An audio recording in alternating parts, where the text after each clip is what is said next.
Hola, buenas noches a todos. Soy el doctor Fernando Méndez, colega del doctor Jorge Guerrero. Me pidió que apoyara a moderar el caso clínico de hoy, que amablemente nos van a apoyar los residentes del Instituto Nacional de Ciencias Médicas y Nutrición Salvador Subirán, con el apoyo del coordinador, del doctor José Antonio Cienfuegos. Nos van a apoyar el día de hoy el doctor Ismael Juárez, la doctora Evelyn Mena y el doctor Ricardo Méndez. Entonces, adelante, doctor. Doctor Antonio Cienfuegos, le concedo la palabra. Hola, buenas noches a todos. Pues bienvenidos a la séptima sesión de residentes que está celebrando ahorita en el mes de octubre. Vamos a empezar con un caso clínico muy interesante a cargo del doctor Ismael Juárez. ¿Qué tal? Buenas noches, muchas gracias por la invitación. Pues vamos a empezar con el primer caso. Es dentro de la historia clínica. Es una paciente de 36 años, pues operada en un trasplante hepático ortotópico en el 2021 debido a una enfermedad poliquística hepática. Ella inició el cuadro el 16 de enero del 2025, perdón. Ella llegó al instituto eh, con sensación de aumento de la distensión abdominal. Dentro de su abordaje en el instituto se realizó una tomografía en donde los primeros hallazgos más importantes pues fue la presencia de ascitis, así como una disminución del calibre de la confluencia de las venas suprahepáticas con la vena cava, y dentro de sus laboratorios lo más relevante es que presentaba un patrón colestásico con una GGT en 130. Los demás de los laboratorios pues estaban dentro de rangos normales. Eh, Posteriormente, o dentro de su abordaje dentro del instituto, pues se realizó una paracentesis diagnóstica para descartar peritonitis bacteriana. Sin embargo, salió con gasa para hipertensión portal, por lo cual se realizó una toma de gradientes con un gradiente de cero. Sin embargo, hay una discordancia entre la presión libre y la presión de la aurícula derecha, pues lo cual, con base en el cuadrito que tenemos ahí abajo, pues nos hablaba de una causa post-sinusoidal, ¿no? Eh, Finalmente, la vimos, debido a la disminución o a la estenosis de la confluencia de las venas suprahepáticas con la vena cava, se programó para una plastía de la misma. Esta se realizó el 4 de marzo. Aquí podemos ver en la tomografía ese sitio de estenosis a nivel de la confluencia de las suprahepáticas con la vena cava. Donde aquí ya durante el procedimiento, pues durante el estudio de fluoroscopía, pues vemos en la primera imagen una disminución importante, ¿no? A nivel de la confluencia de las venas suprahepáticas con la vena cava. Finalmente se plastilla de manera seriada, perdón, hasta 10 milímetros, y ya en la ecografía o en la venografía, pues ya se ve una adecuada especificación de la confluencia y de donde se encontraba el sitio de estenosis. Posteriormente, esta paciente se dio de alta, se fue a su casa. Sin embargo, bueno, en su tomografía de control, perdón, al mes del procedimiento, observamos que pues ya hay una adecuada calibre de la confluencia o de la vena a nivel de la confluencia de las venas suprahepáticas con la vena cava, así como pues ya no se observa la presencia de ascitis en su tomografía en la consulta de control, esto en el mes de marzo del 2025. Sin embargo, la paciente acude el 4 de mayo al servicio de urgencias, perdón, del instituto. La paciente presentó con dolor abdominal, náuseas, así como vómito de contenido intestinal, gastroalimentario, perdón. Y dentro de sus estudios de imagen se realizó un ultrasonido de hígado, en donde pues, observamos ascitis, así como llamó la atención la trombosis de las venas suprahepática media e izquierda, así como aumento en las bilirrubinas. En este caso presentaba una bilirrubina total de 1,5. Igual persistía el patrón colestásico con el AGGT y la FA elevadas.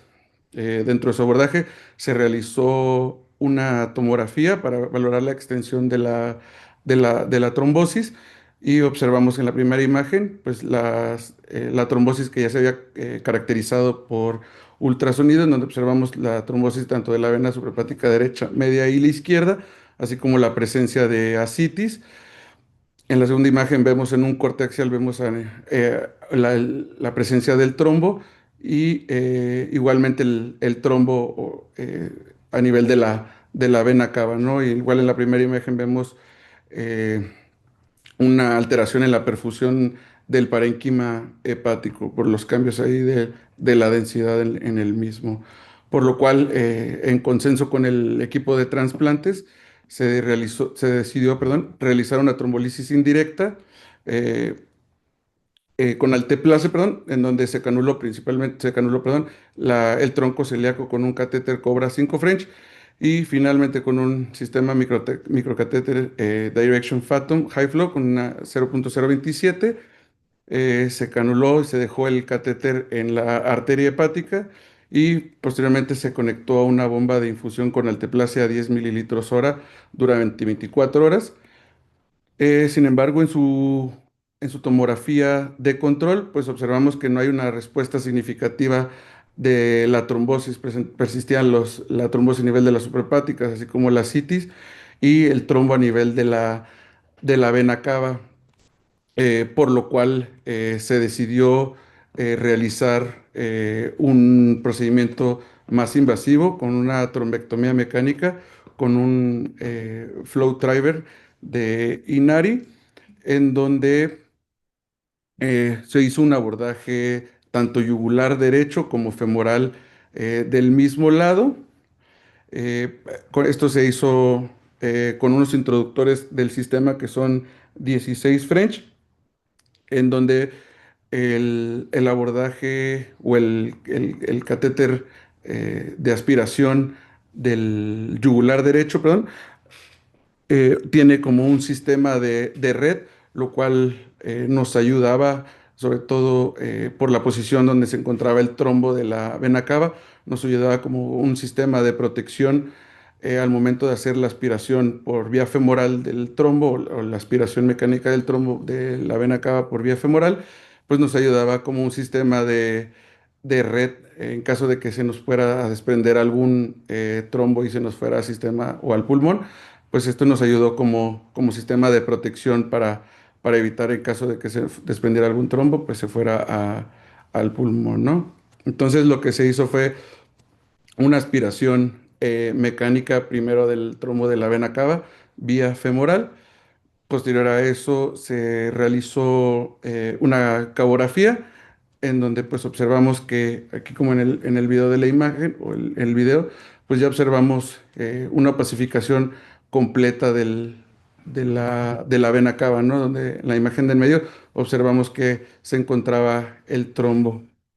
Posteriormente se hizo de manera yugular, en donde se canuló la vena suprahepática o las venas suprahepáticas y se repitió el mismo procedimiento con la aspiración de la trombectomía mecánica con aspiración con el sistema Flow Driver, en donde se aspiraron los trombos tanto de la vena suprahepática media derecha e izquierda y finalmente se hizo una venografía y se observó pues que ya presentaba una opacificación completa de las mismas.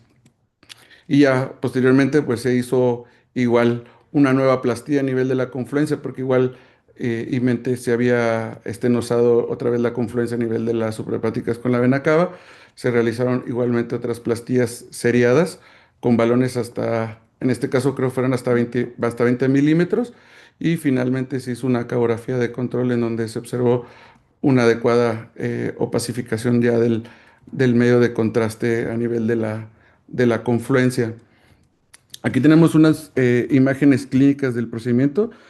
Dentro de los beneficios o dentro de las ventajas que nos ofrecía el sistema Flow Driver de Inari es que presenta este sistema de filtro que lo que hace es que al momento de nosotros aspirar de manera mecánica por el catéter de succión, aspiramos tanto trombo como sangre.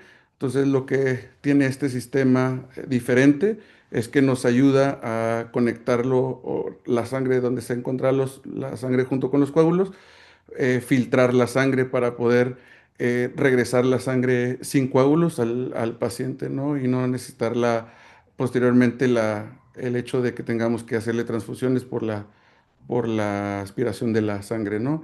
Y en la segunda imagen, pues vemos ahí una reconstrucción de los trombos tanto de la vena cava como de las venas suprahepáticas.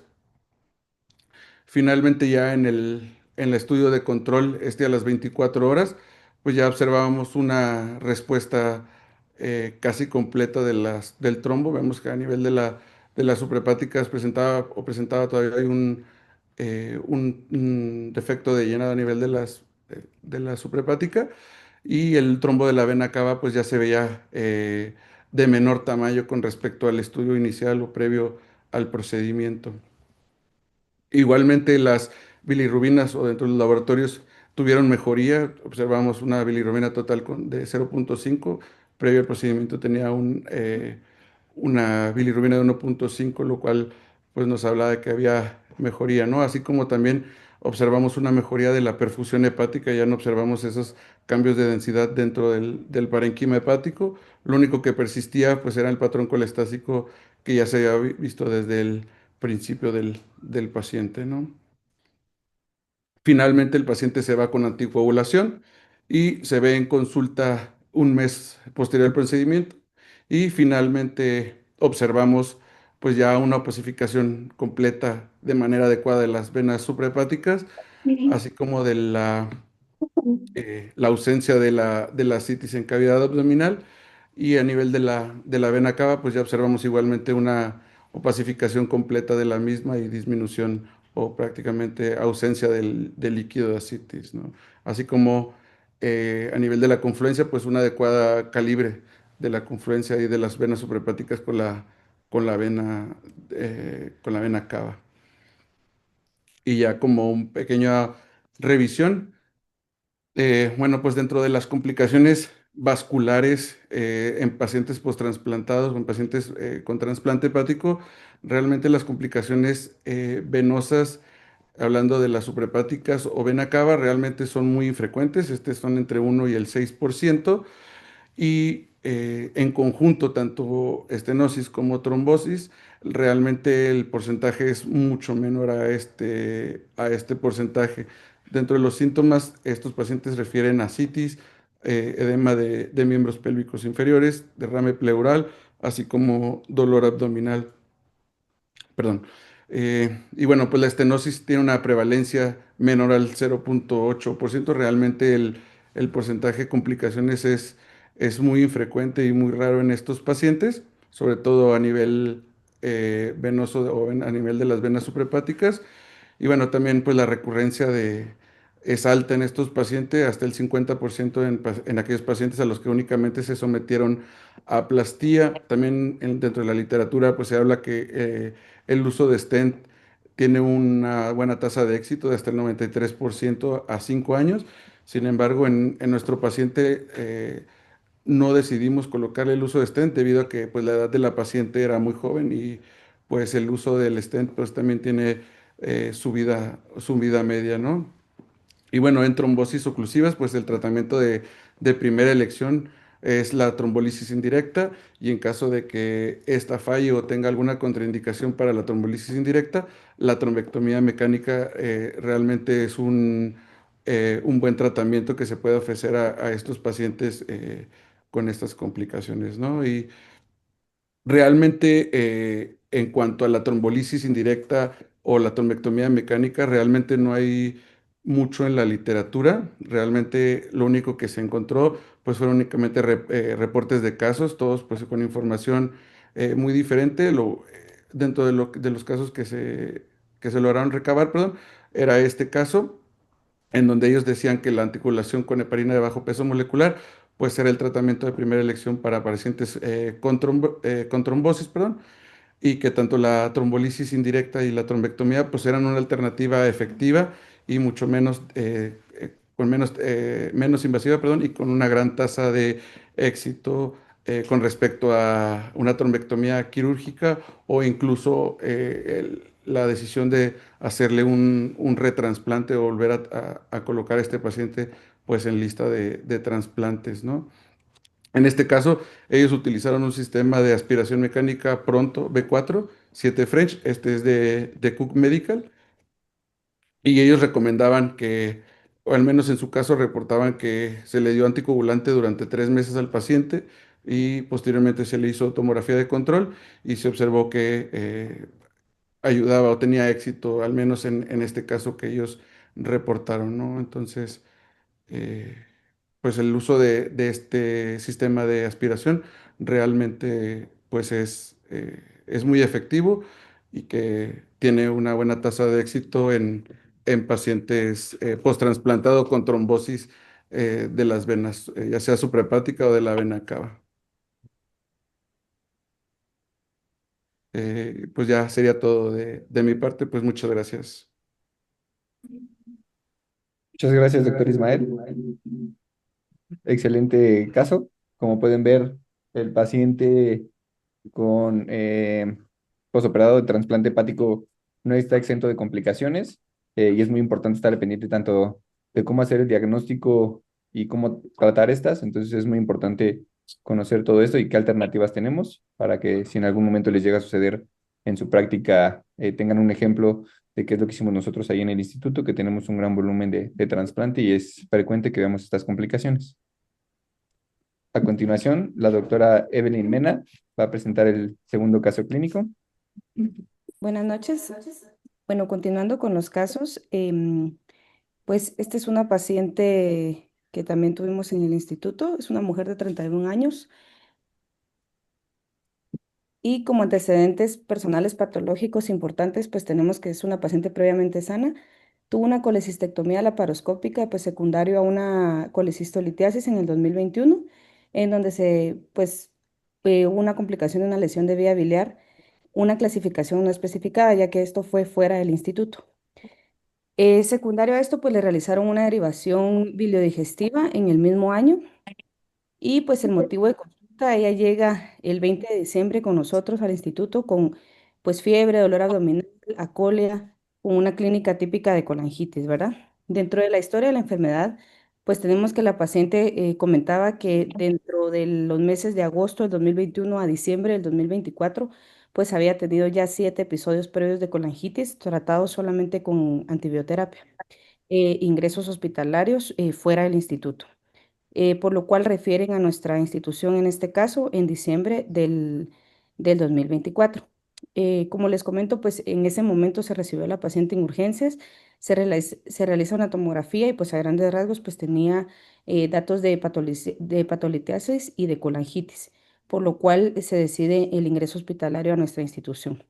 Esta es la tomografía de ingreso del 20 de diciembre, en donde pues pongo los cortes más representativos. Vemos una marcada dilatación de la vía biliar intrahepática, así como múltiples defectos de llenado intraluminales, ¿verdad? Que corresponden a litos. Estos eran los laboratorios iniciales. Como importancias, pues vemos unas bilirrubinas totales en 7,63 a expensas de la directa, 4,79. También tenía aumento de las pruebas de función hepática, una fosfatasa alcalina en 1350. La GGT también estaba elevada, tenía más de 500. Marcada leucocitosis, 13,000 glóbulos blancos y pues los tiempos de coagulación estaban dentro de parámetros normales, lo cual por la edad de la paciente y los parámetros laboratoriales, pues teníamos una colangitis aguda moderada según clasificación de Tokio. Pues ya con estos laboratorios y estudios de imagen nos la presentan para realizarle una derivación biliar percutánea, en donde pues acá pongo las imágenes representativas, ¿verdad? El procedimiento bajo guía fluoroscópica y ultrasonográfica se canuló ramas del segmento hepático 5, pues realizamos la derivación, logramos bajar un catéter biliar interno externo, en donde identificamos en la colangiografía control múltiples defectos de llenado en la rama tanto a la derecha y la izquierda de la vía biliar intrahepática. También vemos una importante sitio de estenosis a nivel de la anastomosis biliodigestiva, pues previamente comentada ya, como antecedente quirúrgico. Sí había paso en medio de contraste, sin embargo, sí había un sitio de estenosis a este nivel, ¿verdad? Esta es la tomografía control posterior a la derivación biliar percutánea, en donde identificamos que ya ha disminuido la dilatación de la vía biliar, sin embargo, pues persisten los datos de hepatolitiasis en esta paciente. Por lo cual, como no había una mejoría clínica significativa de la paciente y como pues ya todos sabemos, la hepatolitiasis es un condicionante para que ella siga haciendo datos de colangitis y episodios a repetición, pues se decide realizar una colangioscopía percutánea más litotripsia. Acá vemos pues la foto, la imagen inicial fluoroscópica en donde pues ya teníamos el catéter colocado, por lo cual colocamos un introductor 10 French a nivel de pues sobre guía, ¿verdad? Tenemos dos guías, una de trabajo y una de seguridad. Realizamos, primero pues identificamos el sitio de estenosis a nivel de la anastomosis biliodigestiva, perdón, en donde realizamos una plastía a este nivel y vemos acá pues la cintura que realiza el balón en donde estaba el sitio de estenosis. Posterior a esto, pues como se identificaban los múltiples litos ya en los estudios de imagen, pues primero con el catéter tipo Fogarty decidimos pues como hacer que los litos migraran hacia el sitio de anastomosis para así poder realizar una liberación de la vía biliar. Y acá pues tenemos de nuevo el Fogarty, ¿verdad? En esta imagen donde estamos pues como extrayendo los litos hasta la anastomosis. En este momento pues se decide, como eran muchos litos, decidimos introducir el autolit, en donde realizamos una litotripsia percutánea pues con el SPY Discovery. También se seguía identificando la estenosis de la anastomosis biliodigestiva, por lo cual utilizamos radiofrecuencia, ya que pues ya estábamos con el SPY Discovery y pues sabemos que es una terapia documentada con adecuada respuesta y la paciente pues era candidata. Decidimos introducir el Javib. Este pues se introduce siempre a través del introductor previamente colocado en la vía biliar, ¿verdad? Acá vemos sus dos marcas radiopacas y el protocolo que utilizamos fue a 90 segundos con una frecuencia de 10 watts y lo hicimos en dos tiempos, o sea, dos veces. Y posteriormente, pues como está claramente documentado, se debe de hacer una plastía posterior la realización del Javib o de la ablación con radiofrecuencia de las estenosis benignas. Y acá tenemos una plastía con balón, ¿verdad? Siempre a nivel de la estenosis y la llevamos hasta 10 milímetros. Esta es la colangiografía control de la paciente a través del catéter. Acá pues ya colocamos un catéter de mayor calibre, en este caso fue un catéter 14 French, y vemos que ya hay disminución de la hepatolitiasis y pues ya hay un adecuado paso del medio de contraste hacia el asa intestinal. Es decir, que inmediatamente podemos ver una resolución parcial de la estenosis a nivel de la anastomosis biliodigestiva. Acá pues les traje un video en donde estamos con el SPY Discovery. Esto lo vamos a pasar un poquito rápido. Acá eh, vamos con el SPY Discovery y acá vemos, tenía múltiples litos. Eran muchísimos litos y ahí pues hicimos la litrotripsia en todos los litos que encontrábamos y vamos, con el autolit podemos ir haciendo pequeñas infusiones de líquido para que los litos y pues ya se puedan viajar hacia la anastomosis, ¿verdad? Entonces realmente esto fue como todo el procedimiento. El video es bastante largo, entonces por eso se los paso un poquito rápido. También pues había fibrina, había múltiples datos de proceso inflamatorio con el que estaba cursando la paciente. Posterior a esto, estos son los laboratorios posteriores al procedimiento, en donde vemos una mejoría significativa tanto de las bilirrubinas, ahora pues ya tiene 1.1, hay mejoría de la leucocitosis también, ya no tiene leucocitosis, es decir, la paciente resolvió los datos de colangitis prácticamente inmediatamente posterior al procedimiento. Esta es la colangiografía control que se le realizó el 4 de abril y vemos que ya no tiene litos la paciente. La anastomosis ya se ve bastante bien también, hay adecuado paso del medio de contraste. Con esta colangiografía, pues el paciente asintomática, datos de laboratorio normal y ya sin defectos de llenado y pues paciente que no había realizado colangitis, decidimos retiro del catéter para pues era una paciente que ya había resuelto, ¿verdad? Esta es la resonancia que se le hizo posterior al procedimiento, en donde seguimos identificando que no, ya no persiste la hepatolitiasis y pues la anastomosis se ve permeable. Estos son los laboratorios finales, es decir, en el seguimiento a los 3 meses de la paciente, en donde vemos que aún ya sin catéter, pues ella persiste asintomática, no tiene hiperbilirrubinemia, no tiene leucocitosis, ha mejorado incluso la hemoglobina en las plaquetas. Es una paciente que tuvo resolución posterior al procedimiento. Y vemos acá, pues acá les coloco las gráficas de cómo fueron bajando tanto las bilirrubinas como los leucocitos en esta paciente. Es decir, las bilirrubinas nunca tuvimos otra vez coléstasis y tampoco síntomas de dicha patología. Entonces, este es un pequeño resumen en donde pues, la paciente ya con resolución de la colangitis fue candidata a remodelación de la derivación biliodigestiva. Recordemos que esto pues, está documentado como el tratamiento definitivo en pacientes que ya han cumplido, pues ya han tenido múltiples episodios de colangitis y pacientes que ya han sido, perdón, ya han sido derivadas y que pues ya no están en un proceso inflamatorio agudo. La verdad es de que este es el tratamiento de elección para estas pacientes. Y ahorita, pues la paciente en sus seguimientos, la verdad es que no ha hecho tampoco colangitis, está sintomática, entonces sí le fue muy bien a esta paciente. Entonces, solo como ya manera para finalizar este caso, ¿verdad? Vamos a hablar un poquito de el manejo de las estenosis biliares y enfocándonos, pues sobre todo en las estenosis biliares benignas. Sabemos que pues la principal causa de estas es la causa iatrogénica y que pues puede ser posterior a una cirugía o incluso pues una posendoscopía o esfinterotomía. Entonces vamos a centrarnos en el manejo de estas estenosis. Vemos que la verdad es que no hay un consenso estandarizado en la literatura, realmente no hay nada que diga qué es mejor, sino que todo pues la verdad es que se basa en estudios de multicéntricos de varios pacientes a los cuales se les ha sometido a varias, digamos, teorías en donde podemos identificar que las que más están como descritas son estas tres. Está la dilatación con balón.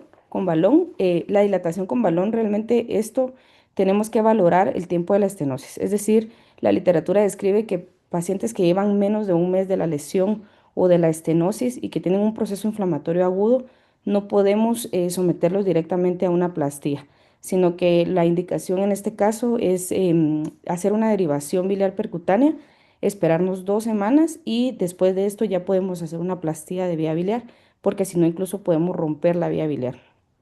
Entonces, esta es la indicación. Ahora, pacientes que pues ya tienen más de un mes, que no están en un proceso inflamatorio, podríamos considerar dilatarlas de una vez, ¿verdad? También se describe el catéter de gran calibre, en donde estos autores describen un catéter que sea mayor de 10 French y que podemos irlo aumentando paulatinamente hasta llevarlo incluso a 20 French. Lo que se espera es que nosotros derivamos al paciente, ¿verdad? Le dejamos inicialmente un catéter 8.5 French. Posteriormente, pues a los 6 meses podemos aumentarlo a un calibre de 10 French y cada mes podemos ir aumentando el calibre hasta llevarlo a 20 French. Esto se espera que el tiempo que el paciente tenga el catéter, digamos, dependiendo cómo vaya clínicamente y laboratorialmente, podemos esperar que el paciente tenga el catéter, perdón, incluso 12 meses. Entonces, en 12 meses podríamos nosotros ya valorar el retiro del catéter como un manejo de la estenosis. También se describe el uso de stents, sin embargo, pues estos tienen muchas controversias, digamos, por todas las complicaciones que existen debido a que son stents metálicos autoexpandibles y no todos son recuperables. Entonces, puede haber migración del stent. Entonces, digamos que es un paciente, generalmente estos son pacientes jóvenes y que es una estenosis pues benigna. Realmente no queremos que un stent nos migre o vaya a ser una complicación. Entonces, digamos que de las tres que están descritos, este es el que más controversia tiene debido a las complicaciones que hay. En Europa, pues se ha desarrollado un tipo de stent que es biodegradable o que el mismo paciente lo libera en 3 meses, que eso sería lo ideal. Sin embargo, pues actualmente no lo tenemos disponible en Latinoamérica, que está como en pruebas ahorita para que pueda hacer un tratamiento para este tipo de pacientes sin necesidad de tener un catéter. Y este artículo pues nos habla un poquito del uso de la ablación por radiofrecuencia en el tratamiento de las estenosis refractarias, sobre todo en las estenosis benignas. Realmente en lo que más he estudiado la ablación por radiofrecuencia es en estenosis malignas, sin embargo pues diversos estudios ahora nos dicen que a las estenosis benignas, sobre todo las refractarias a los previos tratamientos que ya analizamos, pues pueden ser una buena sugerencia para estos pacientes. Entonces, en este estudio realmente lo que nos describen es evaluar la seguridad y la eficacia de la ablación endobiliar por radiofrecuencia como tratamiento percutáneo de la estenosis benigna. En realidad la tasa de éxito técnico fue del 100% y la tasa de éxito clínico vemos que también fue alta, del 95,2%. Describen acá que la mayoría de pacientes realmente tuvieron solo con una sesión. Fue solamente un paciente el cual necesitó 2 sesiones, es decir, 2 reintervenciones para que la estenosis resolviera. Entonces, esta puede ser una buena opción para nuestros pacientes. Y pues actualmente el que está aprobado por la FDA es el Javib, que es el sistema que nosotros utilizamos en el instituto y específicamente en el que utilizamos con esta paciente. Acá pues como manera de resumen tenemos la sonda este es el Spy Discover, que es donde está pues la cámara. Tenemos pues la sonda del Javib, que realmente es el mismo diámetro del Spy Discovery que ingresa por el introductor. Y acá pues lo tenemos más de cerca, vemos que trae 2 marcas radiopacas, que esto es lo que nos delimita, es de dónde a dónde se va a hacer la radiofrecuencia. Y esta es una tablita que demuestra qué tipo de generador tenemos. Esto realmente va a depender de centro a centro, en donde nos dice, según el generador que tenemos, así va a ser el protocolo que utilizamos. Por ejemplo, nosotros tenemos un generador y es ideal para dar 10 watts por 90 segundos, que fue lo que hicimos en esta paciente. Lo podemos hacer 1 o 2 veces. Pero incluso también hay generadores que podemos dar de 7 a 10 watts, hay otros que podemos dar incluso 22 watts a 120 segundos. O sea, va a depender mucho del tipo de generador que se tenga. Y este es un video de cómo funciona el Javid. Como les digo, ahí tiene pues las 2 marcas radiopacas en donde delimita pues los electrodos en donde se va a iniciar la radiofrecuencia. Esa es la sonda del Spy Discovery. En este video específicamente pues lo demuestran por vía endoscópica. Sin embargo, nosotros realmente es exactamente lo mismo, solo que pues lo hacemos de manera percutánea a través del introductor con previa derivación biliar del paciente. Vemos que los protocolos, la mayoría que están descritos en la literatura son a 10 watts por 90 segundos. Se puede hacer 1 o 2 veces dependiendo qué tan refractaria sea la estenosis. Y podemos o no dejar stent.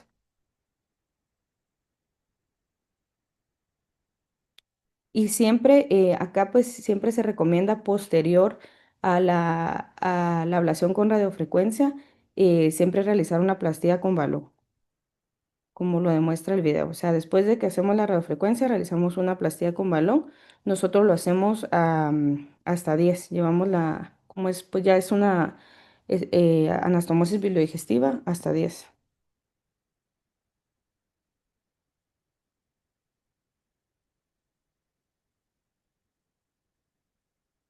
Y pues muchas gracias. Esto es una foto del instituto en donde pues sucede toda la magia.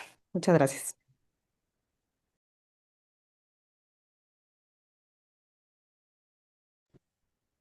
Perfecto, doctora.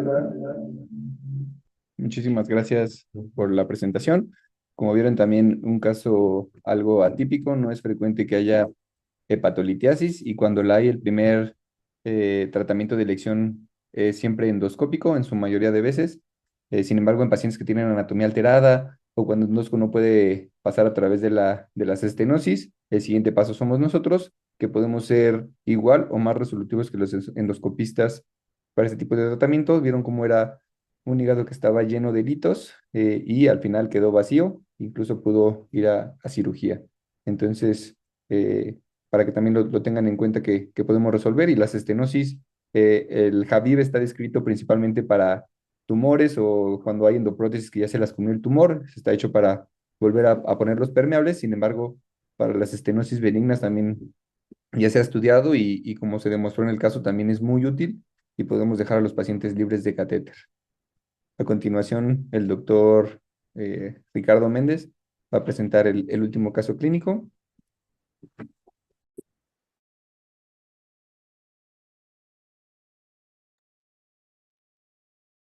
Hola, buenas noches. Soy el doctor Ricardo Méndez, igual R1 de Radiología Intervencionista del Instituto Nacional de Ciencias Médicas y Nutrición Salvador Subirán. Y pues aquí les voy a presentar el último caso en el que tenemos que es una mujer de 36 años de edad con antecedentes personales patológicos de insuficiencia cardíaca crónica, clase 3 y anomalía de Epstein. Eh, También en quirúrgicos tiene una corrección cardíaca en la infancia. A su ingreso presentó tos productiva, ortopnea, expectoración de moldes y hemoptisis. A su ingreso presentó datos de dificultad respiratoria y una saturación de oxígeno de 75% al medio ambiente. En cuanto a imagen, presentó, sobre todo en una radiografía de tórax, una telectasia izquierda que es común de la enfermedad que vamos a ver. Aquí tenemos pues la radiografía de tórax en la que se observa todo el pulmón derecho colapsado, se observa una gran opacificación y pues el pulmón derecho se ve libre. Posteriormente se da tratamiento y en cuanto a la evolución, como manejo inicial, se le da oxígeno por puntas nasales de alto flujo, alternando con ventilación mecánica no invasiva. Se le realiza un ecocardiograma transtorácico en el que se observa una FEBI del 40%, una disfunción sistólica derecha, una válvula tricuspida mecánica disfuncional. Y después del manejo, el paciente continúa con expectoración de moldes bronquiales y nuevas atelectasias en la radiografía. Se sigue viendo pues el gran colapso del pulmón izquierdo. Posteriormente se realiza una broncoscopía en el instituto, donde podemos observar un molde bronquial del árbol bronquial izquierdo. Como podemos observar aquí, pues tiene toda la forma de los bronquios. Al realizar la extracción, pues la paciente tiene una mejoría, pero va a continuar con su sintomatología al paso de los días. Posteriormente se realiza un estudio bioquímico, el cual confirma el diagnóstico de una bronquitis plástica. Y pues aquí observamos un- una laminilla en la que se muestra una matriz constituida por fibrina y detritos celulares con células inflamatorias, lo cual descarta pues alguna malignidad y hace el diagnóstico de una bronquitis plástica, encontrando glucoproteínas e hidratos de carbono, que pues son características de la enfermedad.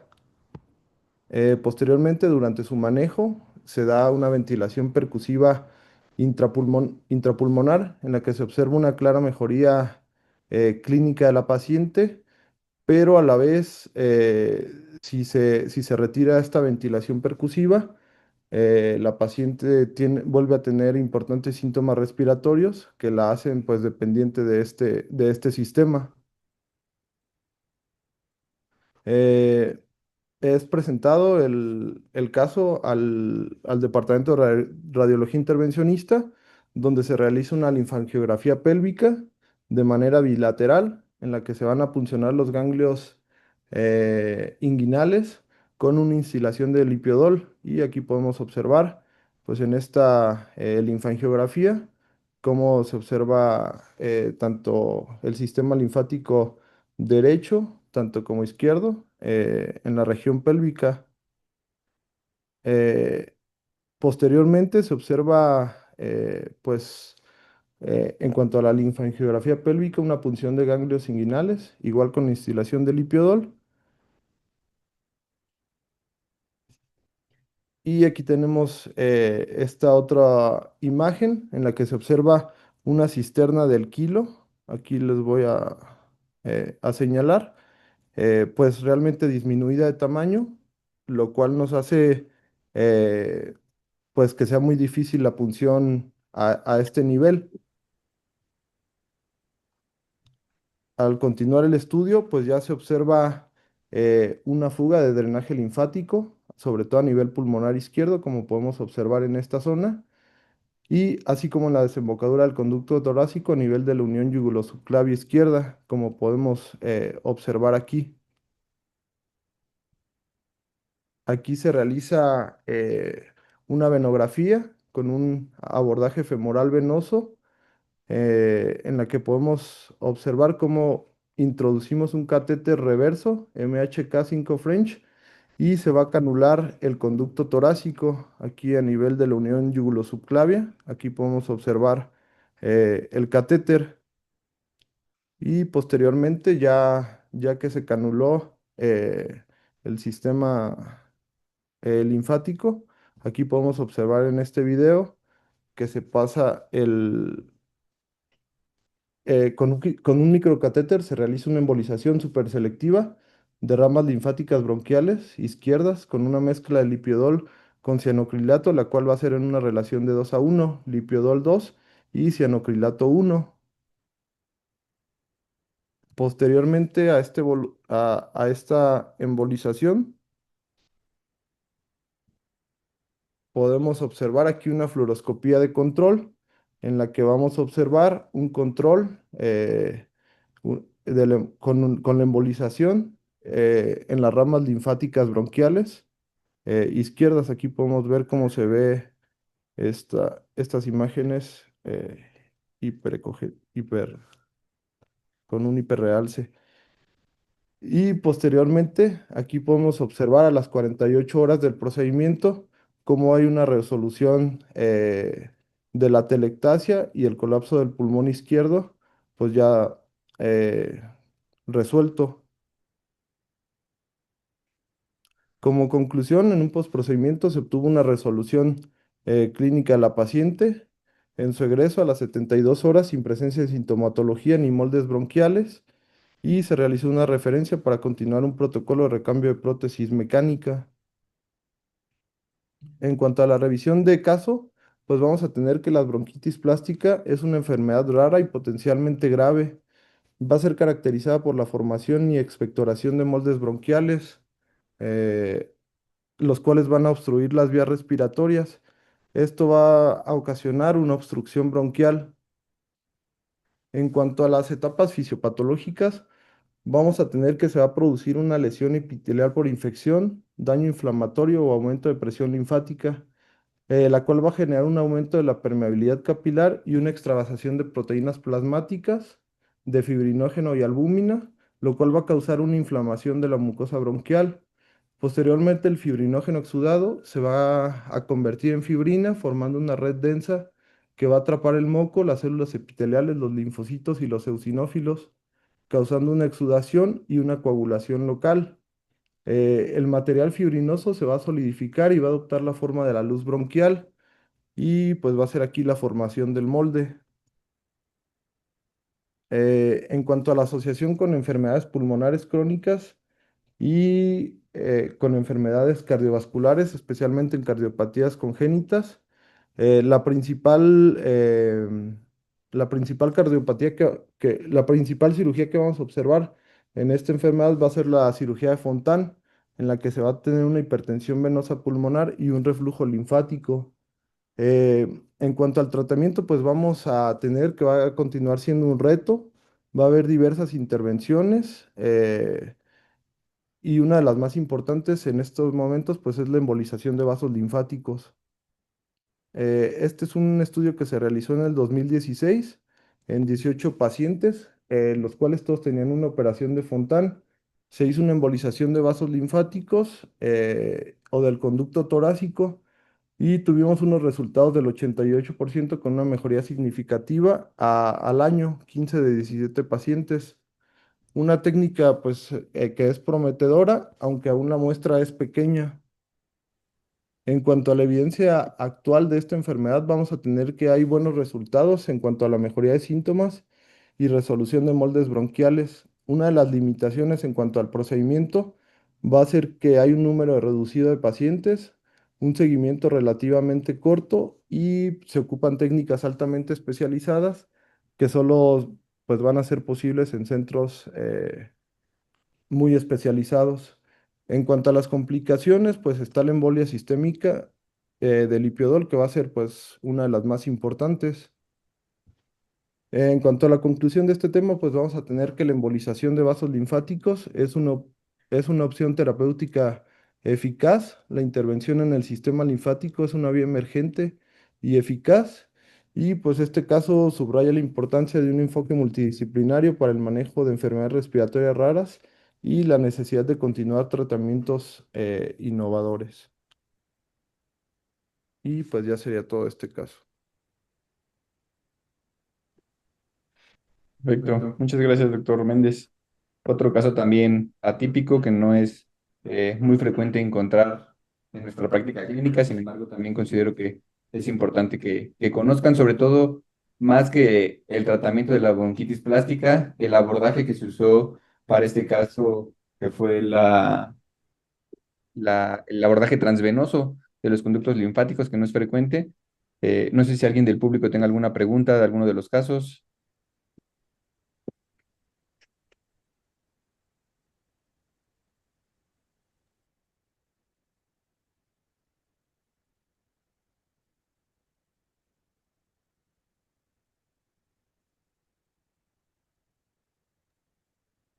Como comentarios, pues bueno, en el primer caso que vimos de la trombosis de las venas hepáticas que se debieron a una estenosis, pues es importante darle el seguimiento a estos pacientes desde un principio. En un inicio se le hizo solo una aplastía, la paciente se fue sin anticoagulación y como está descrito en la literatura, pues no es infrecuente que estas plastías venosas tengan una recurrencia. Si esta paciente probablemente se hubiera ido con una buena anticoagulación posterior a ese primer procedimiento, solo hubiéramos tenido que darle mantenimiento con otra plastía. Sin embargo, pues se fue sin anticoagulación, lo que resultó en esa trombosis y la complicación que ya vimos degenerada de todo ya, ¿no? Con la generación de la citis y la alteración de las pruebas de función hepáticas. Afortunadamente se pudo resolver el caso con éxito, se le volvió a hacer una plastía resolviendo la causa de esa trombosis y la paciente ya se fue con anticoagulación durante el resto de ese seguimiento. Probablemente va a requerir otra plastía en algún momento. Del segundo caso, como recomendación, cuando llegan a tener algún paciente con estos problemas de vía biliar y que quieran utilizar algún colangioscopio o el Habib, mi recomendación inicial sería que primero se resuelva la parte infecciosa o la parte inflamatoria. Nosotros de inicio ahí en el instituto colocamos primero una derivación a 8.5. Posterior a eso, vemos que resuelva todo el patrón bioquímico y también clínico de la paciente. Le damos aproximadamente 2 semanas, un mes, y después de eso ya vamos con el tratamiento un poco más agresivo, que sería subir calibre a 10 French con el introductor para meter el colangioscopio o los balones de plastía, y ya vamos subiendo progresivamente el calibre hasta llevarlo a un máximo de 14. En ocasiones hemos utilizado la técnica de doble catéter a través de un mismo lumen. En la literatura sí está descrito que llegan a usar catéteres de hasta 20 French percutáneos, sin embargo, hacer un hoyo 20 French en el hígado no es del todo nuestro agrado. Por lo tanto, usamos los dos catéteres, pasamos un 8.5 a través de un 14 con un solo orificio a través de la piel y en caso de que no, ya nos vamos al Habib. Entonces, importante también que resuelva lo parte infeccioso, porque si llegamos a hacer una plastía o hay manipulación, pues siempre tenemos el riesgo de que esta inflamación haga más fácil que el paciente haga bacteremia o que tengamos una lesión de la vía biliar. Y en el último caso, pues como les comentaba, esta alternativa muchas veces es muy difícil acceder al conducto linfático haciendo una punción directa por estereotaxia de la cisterna del kilo. Recordar que es pues muy pequeña y hay que atravesar todas las estructuras. En ocasiones es el único método que tenemos para accesar a estos linfáticos, pero si vemos una desembocadura única a nivel de la unión yugulo-subclavia, es bastante fácil canularla y pues nos podemos ahorrar todo el relajo de hacerla con esteroataxia. No, muchas felicidades, No muy sé bueno. si alguien tenga algún comentario, alguna pregunta.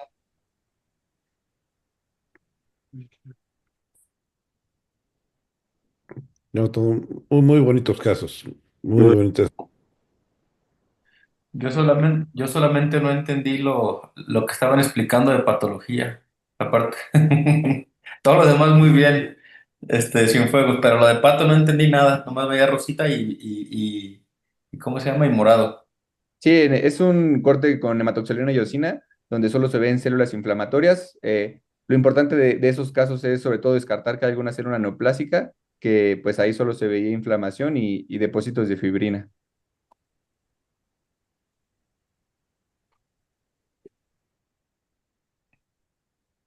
Era sarcástico, amigo, pero lo único que no entendí. Todo lo demás está perfecto. No, pues bastantes bonitos casos. Bueno, soy el doctor Guerrero, muy, muy bonitos casos. Este, Fíjate que ahí en el del conducto torácico, sí lo he hecho de esa manera, pero nunca lo he hecho con un reverso. Normalmente entraba por la misma vena del lado izquierdo o por ultrasonido. Pero así con un reverso, no, la verdad ni siquiera lo había intentado. Y sí tengo, de hecho yo tengo dos así de fibrosis, pero fíjate que uno lo tuvieron que volver a operar porque eran tan grandes las fugas que tenía que tapé toda una rama y la otra rama recanalizó. Recanalizó y tuvo que volver a operar y después de casi 2 meses con un tubo endopleural, jaló. Pero sí son rudos y nada más dos. Y este es el tercero que veo, justamente. Sí, no son casos nada frecuentes y la verdad es que sí son bien latosos, sobre todo esos que tienen derrames pleurales que hacen quilotórax, son muy latosos y hay veces que las fugas no las hemos podido tapar nosotros también por Nutri, que son fugas muy grandes y que necesariamente tienen que entrar a cirugía. Y en el caso número 2, fíjate que yo hago lo mismo, pero acá por hipobarismo. En vez de meter, como tú metes un 14 sobre el 8, yo meto sobre un 8 3 ochos. ¿Sobre el 838? Ya te dejé pensando. Sí. O sea, por el mismo catéter meto 3. Entonces ya de golpe me voy a 16 o hasta 17 French. Ok. Sí, no, nosotros lo que hacemos es el 14 y con el 14 le metemos otro 8.5 y ya nos queda en 22.5. Sí, pero lo vas, ¿cómo se dice? Predilatando de 8.5 Sí. y luego entonces yo de una sola vez meto el 8.5 en el hígado y aparte le meto los otros dos. ¿Y esos cuántos tiempos se los dejas? 3 meses y en 3 meses listo, acabamos. ¿Y tu tasa de recurrencia? Pues hasta ahorita no me ha regresado ninguno. Ah, En, está bueno. en benignos. En malignos sí. En malignos sí, mejor, no, mejor ni se los quito. Sí, no, en Sí, malignos mejor, también. mejor ni se los quito. Pero lógicamente, los benignos pues, son muy pocos. ¿De qué te debo decir? Unos 12 cuando mucho. Son muy pocos. Ustedes, bueno, cuando estábamos ahí se hacían demasiados, era el pan de cada día. Pero, de todas maneras, esa está buena, esa técnica, luego te la platico. Sí. Sí, estaría buena para también empezar a hacer por acá, porque sí tenemos bastantes y a pesar de que los llevamos así bastantes y yo se los dejo incluso 6 meses, el más grande, sí tenemos ahí recurrencias, por lo menos al año, 3 años, sí llegan a regresar un par. Y pero ¿cuántos metes? Pues bueno, muchas felicidades, Toño, y igual a todos los residentes y a todos los que estuvieron escuchando la plática. Una disculpa por no haber llegado al inicio, pero creo que todos aprendemos de esto bastante. Sí, Muchas muchas gracias a todos gracias. por conectarse y también gracias por hacer estas presentaciones y sesiones de residente que yo creo que es justo importante, ¿no? Conocer qué estamos haciendo todos en todos lados, cómo resolvemos, no todos tenemos los mismos materiales, entonces siempre es bueno ver ideas de los demás para aplicarlas en nuestra práctica diaria. Bueno, buenas noches, muchas Muchas gracias. Hasta luego, buenas noches a todos. Buenas noches.